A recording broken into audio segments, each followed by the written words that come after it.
இருக்கா நல்லா இல்லையா பார்த்தா தானே தெரியும். என்னடா விஜய் சூர்யா வயசுல ட்ரை பண்ணுறேன்னு பார்க்குறீங்களா? அந்த இம்பேக்ட் 10 வருஷம் கழிச்சு இயக்குனர், நடிகர், இப்போ சமீபத்தில் இசையமைப்பாளர் எஸ்ஜே சூர்யா அவர்கள் வந்து இசை அப்படின்ற படம் மூலமாக அவரோட டேலண்ட்டே உணர்றாரு. இப்போ இசை எங்கே இருக்குது அப்படின்னு கேள்வி கேட்டால் அதுக்கு பல பதில்கள் இருக்குது. ஆனால் அந்த பதிலை 3 மணி நேரம் 10 நிமிஷத்தில் சொல்கிறாருங்க.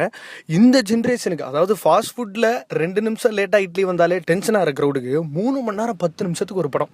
இப்போ எஸ்ஜே சூர்யா படம் எடுத்துக்கிங்களேன், அதில் வந்து நிறைய எமோஷன் இருக்குமா, நிறைய லவ் இருக்குமா, நிறைய டபுள் மீனிங் டைலாக் இருக்குமா, நிறைய சென்சுவலான எராட்டிக்கான காட்சிகள் இருக்குமா, இதை எல்லாத்தையும் ரொம்ப அழகாக இந்த படத்தில் எஸ்ஜே சூர்யா அவர்கள் காமிச்சிருக்காரு. இசை வந்து ஒரு musical, horror, thriller, family drama, இந்த மாதிரி என்ன வேணால் சொல்லிக்கலாம். 2 கான்டெம்பரரிஸ் இருக்காங்க. அதில் வந்து உன் கண் முன்னாடியே உன்னோட அசிஸ்டன்ட் வளர்றான்னா உனக்கு மொத்த படியும் எரியாது. அந்த ஒரு சூழ்நிலையில் நம்ம சத்யராஜ் அவர்கள் எப்படி எஸ்ஜே சூர்யாவை பழி வாங்குறாரு அப்படின்றதான் கதை. இதை ட்ரெய்லர் பார்த்தே உங்களுக்கு தெரிஞ்சிருக்கும். எக்ஸ்ட்ராவாக நான் ஒன்றும் சொல்ல, இதுதான் கதைன்னு எஸ்ஜே சூர்யா டைட்டில் கிரெடிட்ஸ்லேயே சொல்லிடுறாரு. அதுக்கப்புறம் படத்தை எப்படி சுவாரஸ்யமாக்குறது? இப்போ இந்த படத்தோட கிளைமேக்ஸை நான் இந்த ரிவ்யூவில் சொன்னேன்னா அப்புறம் அது ரிவ்யூவே கிடையாது. ஸோ நோ ஸ்பாய்லர்ஸ் என்பதை சொல்லிக்கொள்கிறேன். எஸ்ஜே சூர்யா ஆக்டராகவும் சரி, மியூசிக் டைரக்டராகவும் சரி, ரெண்டுத்துலையுமே வந்து வாங்கின சம்பளத்தோட ஜாஸ்தியாக பெர்ஃபார்ம் பண்ணி கொடுத்துருக்காரு. அவர் தான் ப்ரொடியூசர். அது ஒரு விஷயம். கிட்டத்தட்ட 3 வருஷங்க இந்த படத்துக்கான உழைப்பு.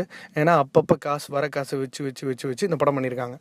சவுந்தரராஜனோட கேமரா ஒர்க்கு கிராமத்து பொண்ணுக்கு வெள்ளை பெயிண்ட் அடித்த மாதிரி அவ்வளோ அழகாக இருக்குது. ஸோ இந்த மாதிரி மியூசிக்கல் படம்னு சொன்னால் பாடல்கள் நல்லாயிருக்கும். அது உங்களுக்கே தெரியும். பாடல்கள் கிட்டத்தட்ட மக்கள் வந்து நுனிய நாக்கில் பாட ஆரம்பிச்சிட்டாங்க. பிஜிஎம்மும் செம்மையாக இருக்குங்க. இப்போ சத்யராஜ் வந்து என்னதான் ஹீரோவாக பல படங்களில் நடிச்சிருந்தாலும் அவருக்குள்ளே இருக்கிற அந்த வில்லை எப்பயாச்சும் வெளியே வந்தான்னு வச்சுக்கோங்களேன், கைத்தட்டல்கள் தாங்க. நான் பர்ஃபார்மருங்க. அவர் பொதுவாகவே எஸ்ஜே சூர்யா இப்படி தான் நடிப்பார் அப்படின்றத அவுட் பீட் பண்ணுற லெவலில் எமோஷன் சீன்ஸ்லையும் சரி, ஆக்ஷன்லையும் சரி, லவ்லையும் சரி ரொம்ப அற்புதமாக பண்ணியிருக்காரு. கதையோட ஒரு பகுதி என்னமோ குளிர் பிரதேசத்தில் தான் நடக்குது.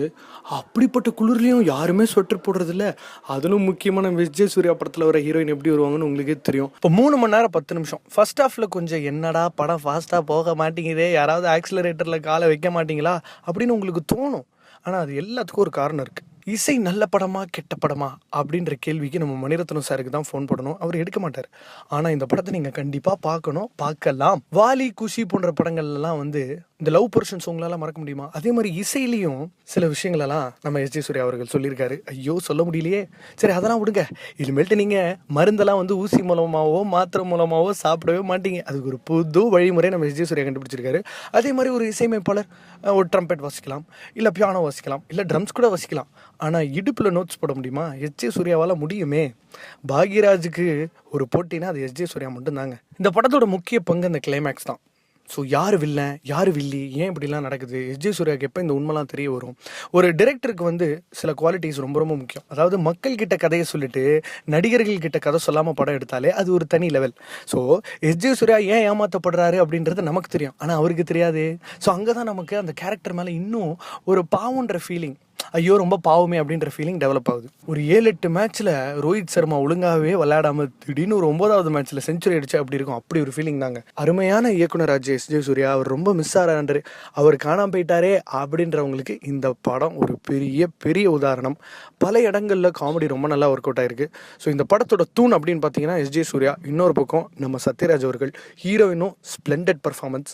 கரெக்டான கதையை கொஞ்சம் நீளமாக இழுத்து இந்த குழந்தைங்க பபுள் கம் வச்சு விளையாடுற மாதிரி சொல்லியிருக்காரு. பட் இருந்தாலும் அந்த கிளைமேக்ஸ் போர்ஷன் வரத்துக்குள்ளே யாரும் டென்ஷனாக எந்திரிச்சு போயிடாதீங்க. சூப்பரான ஒரு இம்பாக்ட் உங்களுக்காக காத்துக்கிட்டு இருக்கு. ஒட்டு மொத்தத்தில் படம் எப்படி இருக்குது அப்படின்னு சொல்லணும்னா நான் சொல்லிடலாம் ஈஸியாக, ஆனால் நீங்கள் பார்க்கணும்ல. ஸோ இந்த ரிவ்யூ மூலமாக நான் என்ன சொல்ல வரேன் அப்படின்னா, இசையை போய் அனுபவிங்க. கண்டிப்பாக ஒரு கிக்கோட தான் வெளியே வருவீங்க.